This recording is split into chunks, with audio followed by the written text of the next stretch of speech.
Welcome back to Real Deal Sports Show. Like us, watch us on YouTube, and also watch us on television on the OnStage Plus television network and on all major streaming platforms. We have our next guest here on the 5th day here on Radio Row. We have David KANO. David KANO, the director of a new film that's coming out later this year called Concussed, The American Dream. Welcome to Real Deal Sports Show, David. I appreciate it so much. It actually came out in August. Oh, it's already out. It's actually blown up a bit. We're number 2 on Apple TV for independent films, number 1 on Amazon for DVD sales and documentary. I didn't even know people still watch DVDs, which I was surprised about. It's on Tubi, Roku, all platforms. Wow, that's good. And Concussed is another movie about concussions, but this one you follow Brett Favre around. Brett Favre is one of the ones that we followed around. It's around Tyler Sash's story, and one of the things is like I didn't want to make a film where you just interview people about CTE, chronic traumatic encephalopathy. Can you say that 5 times fast? I cannot. Can you say it 1 time fast? Chronic traumatic encephalopathy. Close enough. There we go. But because I don't want to watch a movie where it's just talking about like we get it. A lot of fans, they want to just watch players play. But with this one, I'm like, if I can tell people a story and bring them on in someone's life, and we do that with Tyler Sash, who he won the Super Bowl with the New York Giants in his rookie year, 2012. Okay. And then he went on to dying at 27 a few years ago. Oh, wow. He had the highest amount of CTE in his brain until Aaron Hernandez at 27. Really? And was he, so before he passed, was he showing signs? Was he acting strange or doing things with this? He had signs. Exactly. He had symptoms. He got rocked quite a bit, and the Giants finally cut him because he had too many concussions. Oh wow, okay. And so his family started seeing these weird things, like he had these temper outbursts, which wasn't in his character. He ran from the police, which was totally out of character, on a scooter. And they're like, what is going on? He's like, I don't know. He's like, but my brain, he's like, I just feel like I want to die.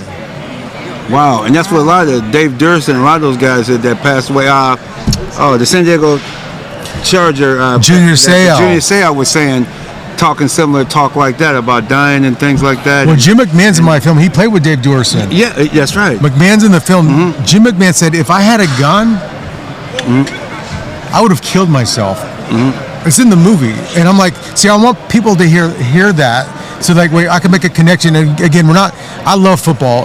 Between that and MMA, it's my favorite things to watch. Okay. But like, I just want to create awareness. I mean, I wish I would have known, hey, if you get hit in the head too many times, you might be a little bit messed up. And so again, it's creating awareness. You see players nowadays retiring earlier, right in their prime. I think Patrick Willis was one of the guys. Yeah. Also, Luke Kuechly. I don't know how to say his last name. Calvin Johnson was another one of several years ago. Megatron. Early. Megatron, yeah, because you don't want to take all those. You're going to take some hits. You just don't want to continue to have that type of hits. That's very interesting. Oh, go ahead, Chelsea. Question. I just wanted to know. So you said that in the movie you are interviewing multiple people that have had this problem. So quick question: what would you say the most impactful interview that you had in the movie? That's a great question. She just asked for the up-and-coming journalist. Her question was, "What was the most impactful person?" Great question, because you see how I'm stalling a little bit. Yeah, you are. You're doing a good job. There were so many. I would say the most impactful was Tyler's mom. Wow. I mean, because here you hear a mom, and I didn't have a father growing up. He left my family. We don't need to revisit that. But my mom was there for me, and she was a mom and dad. And for her to be on camera, and she's heartbroken.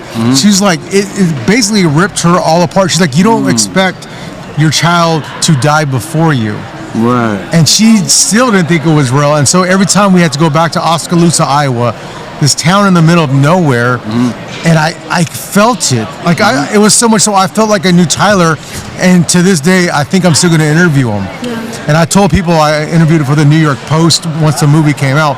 I'm like, if you don't cry by the end of the film, 1, I'll give you your money back, and number 2, you probably don't have a heart. I mean, because the way she touches you, it's in a way that only a mom. So great question. Wow, that is very good. That's very good. And how can people see this film? Apple TV, Amazon. If you're old school, you can buy it on DVD on Amazon.